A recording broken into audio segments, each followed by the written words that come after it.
damn phone with the light on. That annoys me. Anyway, what's up, y'all? It's your boy, the one and only A Switch, aka who keep licking my ankles, aka put that whipped cream on my face and kiss me real quick, aka Dokomake Taika Dropper, aka the undefeated, undisputed social distancing champion, aka the nigga lip master, bringing you yet another episode of Switches Sights, episode 50, no, 155, excuse me. Yeah, well, it's a big week media-wise for sure. What do we got? We got, Obi-Wan Kenobi premiering tonight. I think it just dropped. Freaking Stranger Things season 4 dropping. Man, it's about to get crazy. That's all I know. It's about to get surreal, and I don't know. I haven't watched them yet, so I can't even say. Outside of that, you know what? Let's just stop the dilly-dallying and get right into it. Let's cold turkey. First topic of discussion.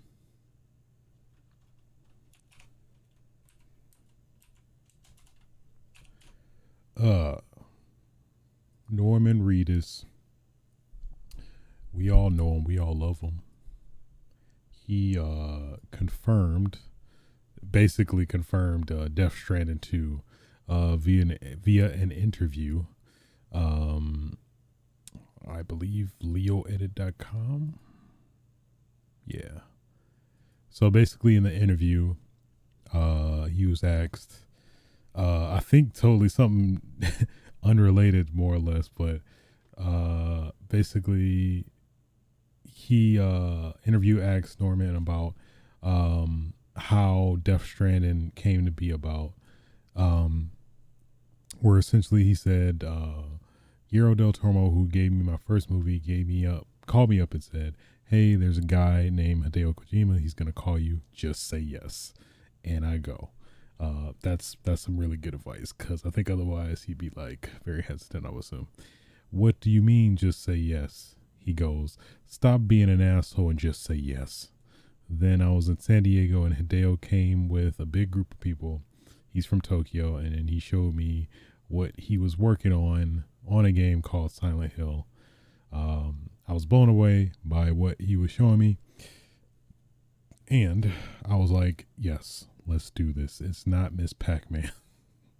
All right. It's so realistic. It's so futuristic. It's so complicated and beautiful. I was completely blown away. It took me maybe 2 to 3 years to finish all the mocap sessions and everything. It takes a lot of work. And then the game came out and it just won all these awards. And it was a huge thing. So we just started part 2 of that. Okay. All right. So I think that's a pretty solid given that Death Stranding 2 is a thing, clearly, since he's the main character of the game and they're starting work on it. So would I have wanted something new and original? Yes. Could this potentially be way better than the first Death Stranding? Absolutely.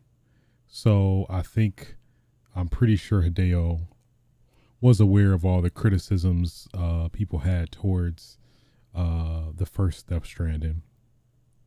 So I think with that in mind, I think the potential to improve upon those mechanics, at least for me, was just the lack of the minimal combat compared to the main aspect of the game, which was traversal and teleporting packages, playing Amazon in video game form, essentially. um, which was my gripe.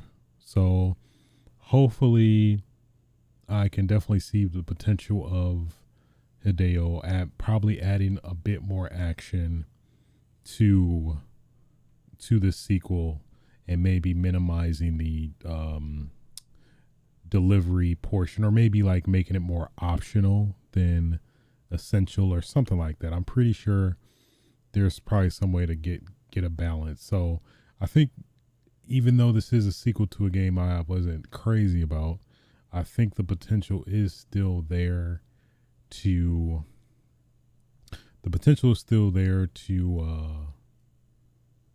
greatly improve the game, improve upon the first game, and better way to appeal to more people.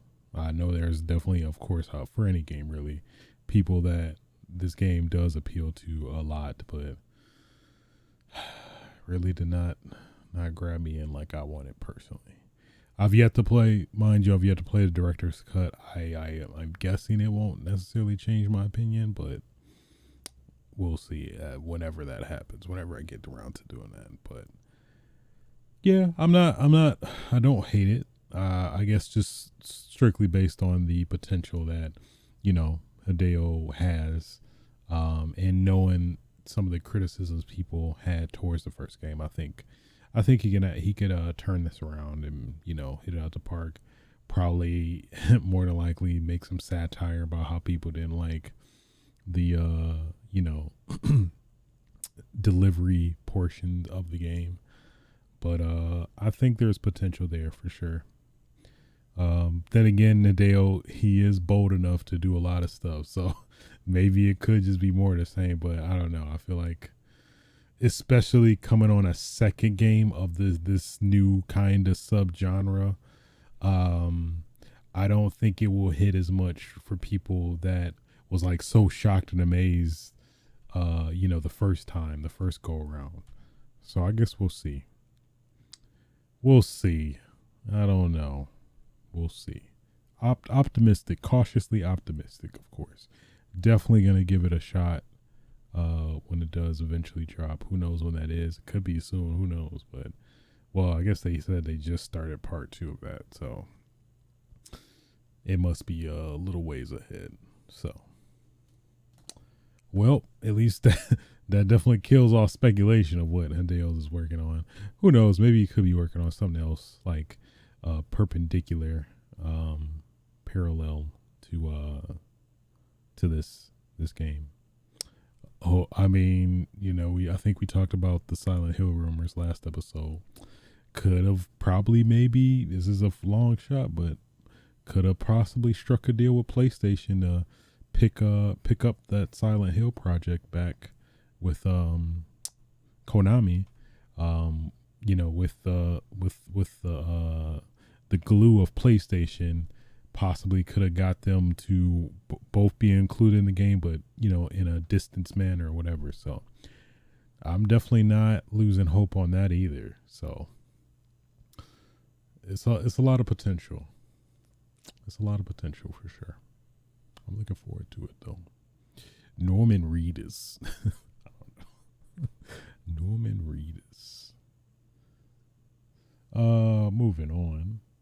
Next topic of discussion.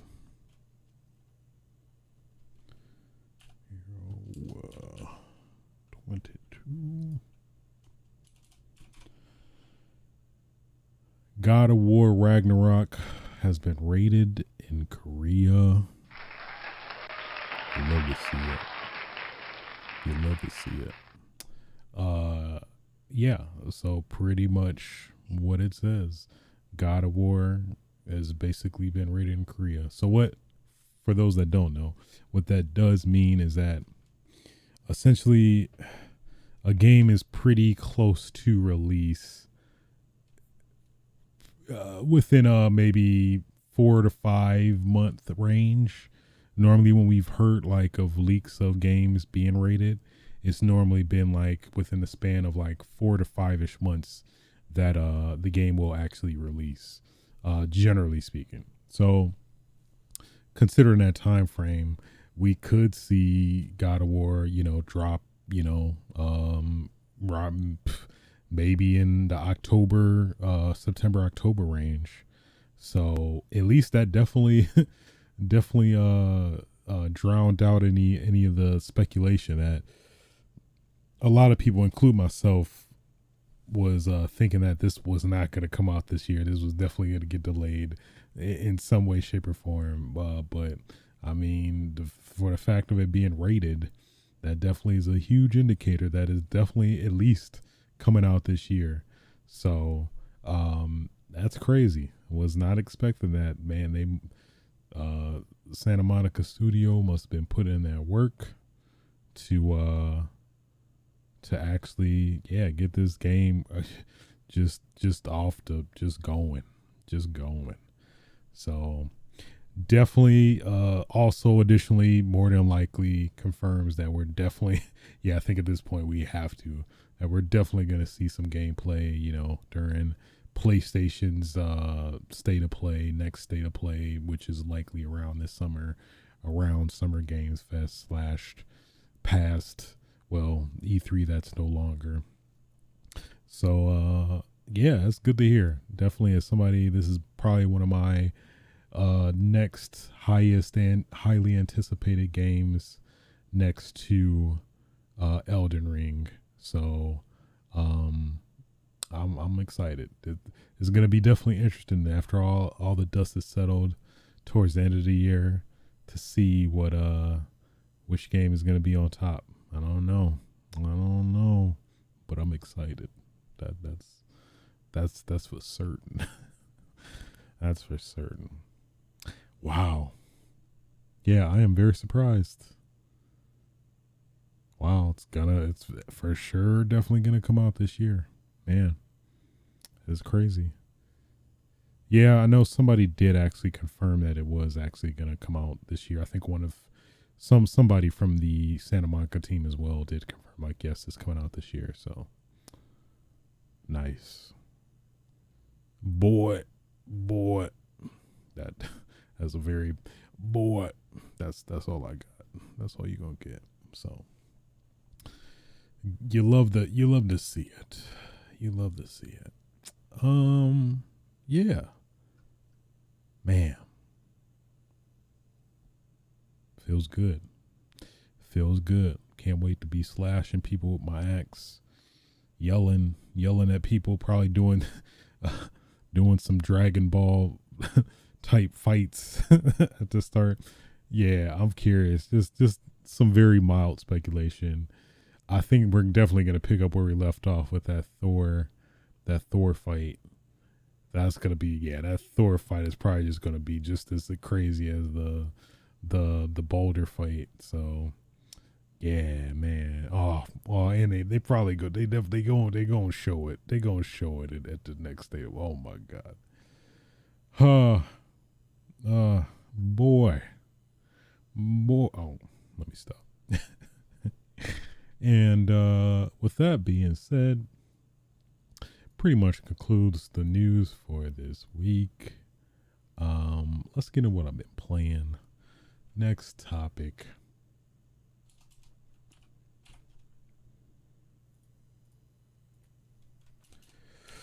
Actually got into the Multiversus tech, or Multiversus Alpha, I think.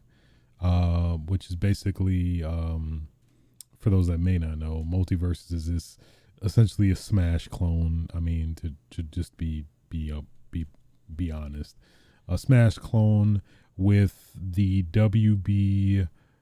What is it? WB, and I forgot what they call it. I think essentially WBDC roster. I think that encapsulates everything. Let me get versed on the actual term though, because I'm not 100%.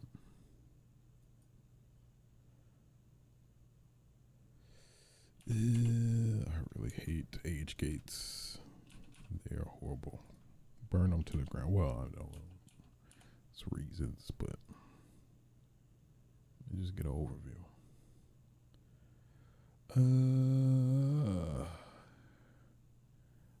guess they're really vague. They don't really explicitly say it.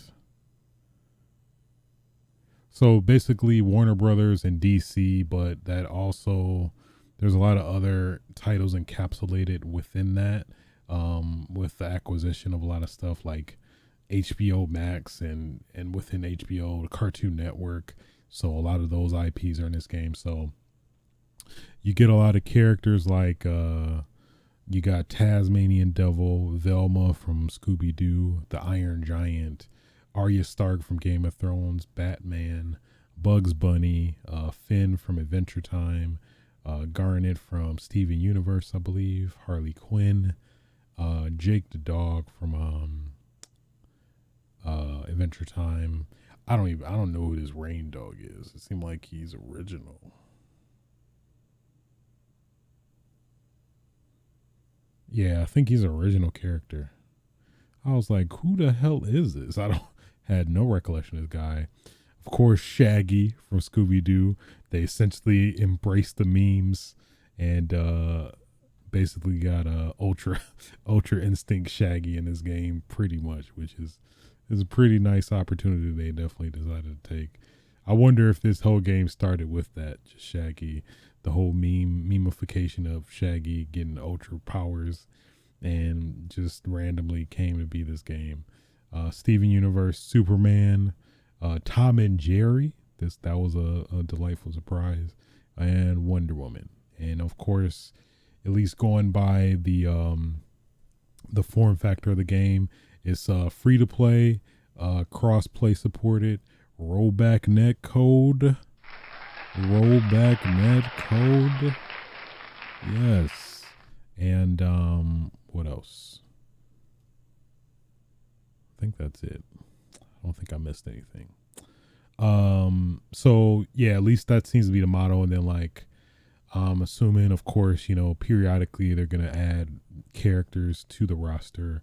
So it pretty much seems like, I guess the best kind of litmus test, if anything, is like if they were in, if they were in Space Jam 2 or Space Jam, more than likely, for the picking to be in this game. So, yeah. Overall, I say pretty good roster, at least starting out. Definitely, it's definitely a lot of characters I gravitated towards, at least during the beta alpha. Shaggy definitely felt like a main to me personally. Just his play style. He's got like a little bit of Bruce Lee vibes, along with kind of like a mix of between Goku and Bruce Lee, which is that is just a weird combination to say out loud, but that's definitely what he felt like for sure. Um, who else? Taz is pretty damn powerful. I dare say be pretty OP at that, at least during this alpha. Definitely gonna be patched and balanced out. Bugs Bunny was pretty good. Who else stood out? Those are really it. At least that come to mind. So, yeah, but yeah, essentially the gameplay is basically just like Smash. Basically a platform fighter. Where if you reach a certain threshold of pain, you're more susceptible to get knocked out the stage, etc., etc. But they do some interesting stuff to kind of differentiate themselves from Smash. Probably the biggest interesting drastic change I'd say is specifically, it seems like this game emphasizes 2v2 over like free for all, which I feel like is commonly known as the standard kind of Smash experience. I guess you could argue 1v1, but that 1v1 is more sweaty, more competitive than usual, I'd say, for Smash. Ignoring the, pro scene, but in terms of general experience with Smash, I consider a free for all kind of like the standard experience. So, but yeah, so the interesting aspect with the 2v2 is that like pretty much all the characters has an additional attribute that supports your partner character in a 2v2 match. So like the one new reindeer looking bear thing, I for reindeer, rain something. That's so ignorant. Rain dog. that's accurate. Rain dog, he has an ability where if your partner is fighting off the ring, I forgot the terminology for that, the tactics in fighting off the ring, off the stage. He has an ability where he can basically rope you back on stage if you're, trying to do some super sweaty, so elite. Oh, you see, I just honed his ass. I just, oh, you see me spike him. Oh yeah, something like that. Let's say he does that. He's out of jumps and, ways to get back on stage. Rain Dog can pull him back with like a leash, essentially, to get him back on stage. And I think like a lot of the majority of the characters seem to drop like food to partially heal your partner during matches as well. But it was pretty interesting. I did find interest in the like additional characteristics of the different characters' moves. Like they can inflict certain ailments to other characters, like hungry or freeze and stuff like that, where that adds an interesting dynamic. I'm kind of concerned that it might be too much to kind of clutter up the game in a sense. Kind of similar to like Back for Blood, where I felt like, after a while thinking about it and being separated from the game, especially in comparison to the Left 4 Dead games, that I felt like the card system kind of added a little too much depth to the game, where it makes it a little too, I don't know, too, I guess complicated, maybe it just adds, I think, too many layers to what's foundationally already pretty solid good game. But that's a concern I do have with this game. I guess we'll see what happens. Maybe there will be a non-build mode or whatever, but considering that it is free to play, I don't know. That doesn't seem likely, but at the same time, it is free to play. So, and I guess that's the one, I don't know. I guess I kind of I can identify, but at the same time, not necessarily crazy about it. But at least going by the alpha, I think it's likely that they give you like a certain set of characters off the start, but in order to play some of the other characters, of course, the characters you do want to play, like Superman, Batman, and a couple others, they're like locked behind a in-game currency paywall. Essentially, paywall is maybe too strong of a word. You earn the currency in game, and then when you get enough, you can buy the character to play with them that way. I think you can at least play them. I would assume you would be able to mess with them in the training mode, which I was at least able to do in the alpha. But I think with that aspect, I don't know. It's understandable given it's a free to play game, but I guess it's kind of a trade off.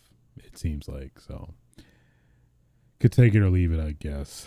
But I guess that's a slight gripe. But at the same time, it's like if you really like and enjoy the game, odds are you eventually unlock everybody or whatever. So, but probably hey, if you want to unlock them instantly, you could pay for the game.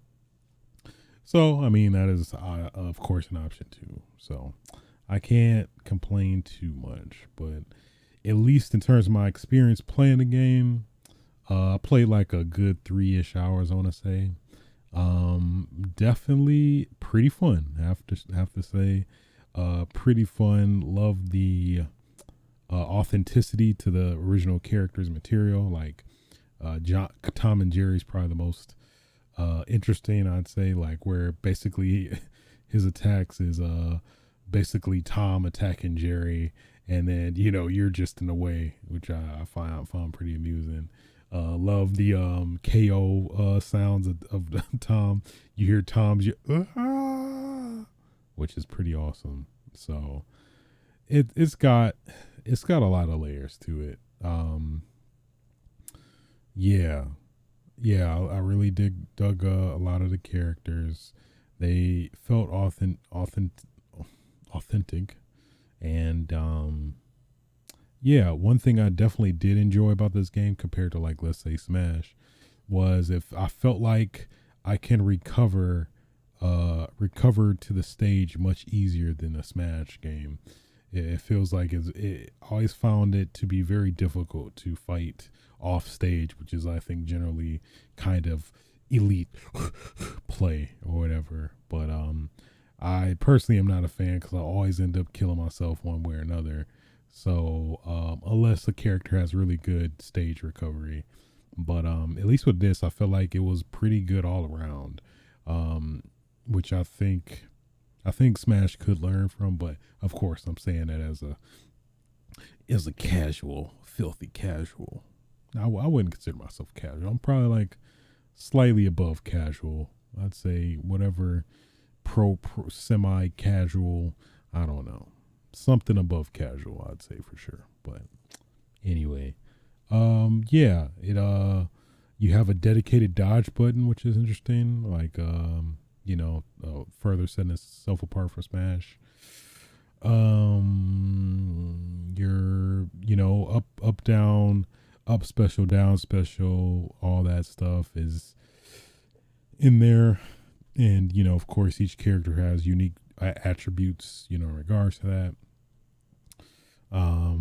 But yeah, it definitely felt like Smash, but with a WB, what is it, WB DC vibe to it, which was pretty good. I think a lot of characters gel well. I like some of the tactics of the characters. I guess the one weird one was Velma, who she seems to be a very like support heavy character that was too, I don't know, at least for my play style, wasn't really feeling. She's definitely a fully support fighting game character, which is weird to say, but it's cool that they are taking these chances and seeing what sticks, which I of course appreciate.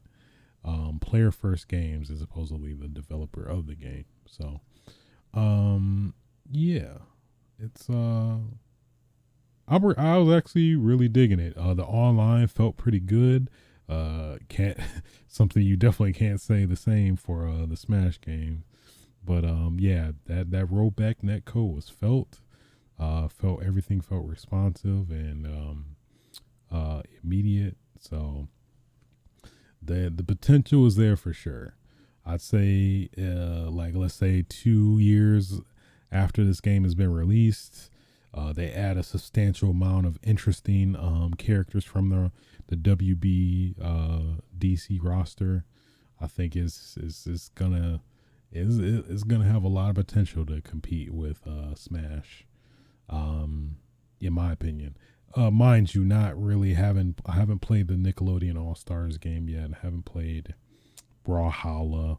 Haven't played any of the other, at least lesser known arena platform fighter games. So, but yeah, somebody who grew up with a lot of these IPs, and the fact that they have and are given justice in terms of their character authenticity in the game. I'm very impressed. Very impressed with the alpha. So can only imagine, when the full game comes out. I think they're aiming for July, so pretty quick, pretty close.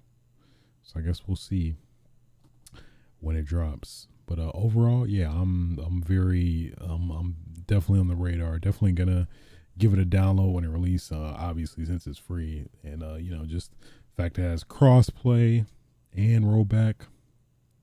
Gotta support these games for sure, just based off that principle alone, I'd say. So, yeah. Also played. Who was it?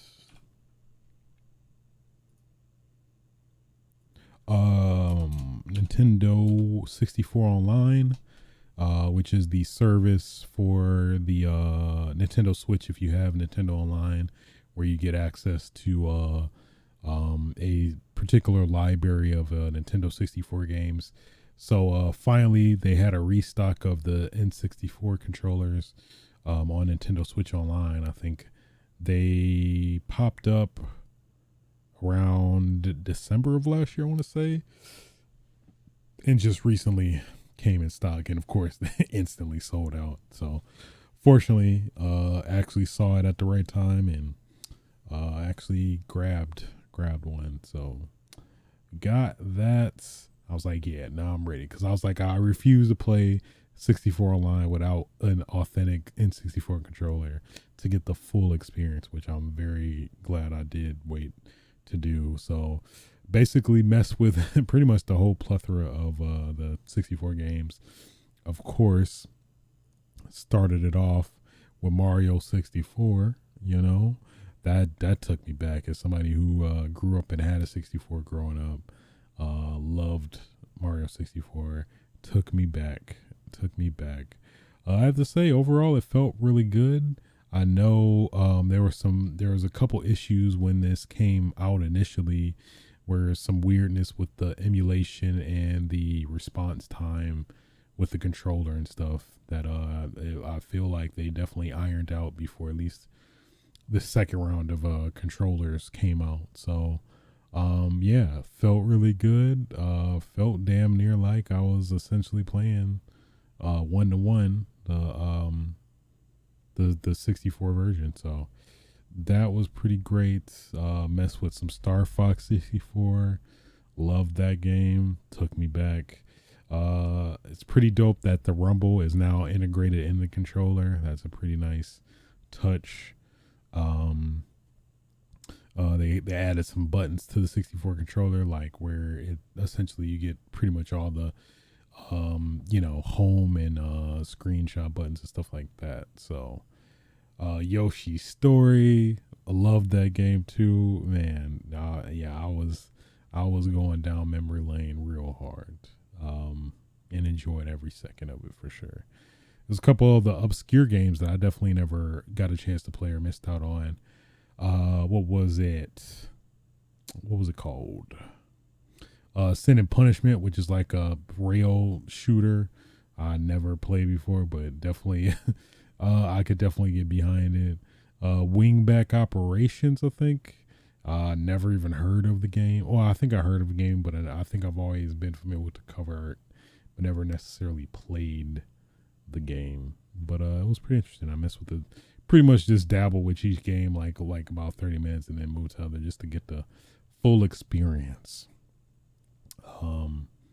Which I was very humbled by, because it was very joyful. Can't wait for a lot of the other, periodical 64 games to come out. I forgot what the slate was, but I know there's some bangers coming out. My dream and aspiration, considering a lot of things that have recently happened, that I hope maybe some way, somehow, maybe just a tinge, might get No Mercy in some way, shape, or form. Maybe renew that contract with WWE or get the licensing straight, and then be able to use all the previous characters and IP. I assume some characters might be omitted for various reasons, but I would take that over anything. Just give me that basic, that just tried and true basic No Mercy gameplay. I'd be satisfied. I mean, hey, if you even add new characters, new wrestlers like that are modern to this day or since the game release, that'd be cool too. I think it's possible. Well, I think Aki is working with AEW, which is the rival to WWE, but I think potential's there. There could be another team that could just port it and revamp it, similar to like Dark Souls, Demon Souls for the PS5. That'd be kind of cool. GoldenEye 007. Personally, I'd want Perfect Dark more, to be honest, but hell, I mean, I'll take what I can get in that respect.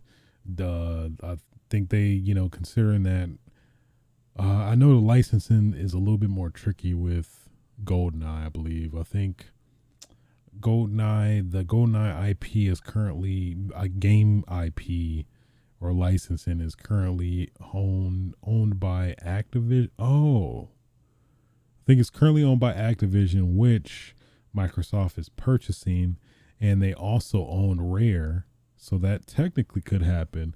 I think that wouldn't necessarily be feasible until the Microsoft actually buys Activision Blizzard, which they haven't yet. They're at least announced that they're very likely, they're definitely pretty much going to be bought, but just the paperwork and all, whatever, that whole process. So that actually is a possibility. Yeah, GoldenEye I think is actually feasible now. Well, who knows how that works, but I mean, I think that definitely is possible considering the owner of the, developers of the original game. So those are some definitely big wants, that's for sure. Hell, put Resident Evil 2, the 64 version on there. Let me mess with the blood options. Let me just engulf myself in the great ingenuity of getting 2 games stored on that cartridge. That'd be cool. I'd be down for that. Blast Core, why not? Put it in there. Buck Bumble, put it in there. Just want to jam to the music, really. That's honestly why I really just want to jam to the music. What else? That's probably it, really. At least that comes to mind. I'm just purely going on nostalgia of games. The Mischief Makers, Shake Shake, put her in there. Put her in there. I'm just shooting everything off, but overall, definitely it has a lot of potential depending on like the future games that come out. But yeah, I get to relive the 64 again, even though I say that even though I have a 64, a physical one, just not the games, but still just to experience it in a newly painted version, I guess. I don't know. So outside of that, actually, it's been pretty much it. I've not really been watching much lately. Nothing really been sticking out to me. So, with that being said, I think that will end episode 155 of Switch's Sights. If you did enjoy this podcast, feel free to like, rate, and subscribe on your favorite podcasting platforms. 5 stars are greatly appreciated. You can catch me record this live on Twitch TV/aswitch. You can also catch the archives on youtube.com/aswitch. Until next time, y'all, get your damn game on. Feel free to fuck. Oh yeah.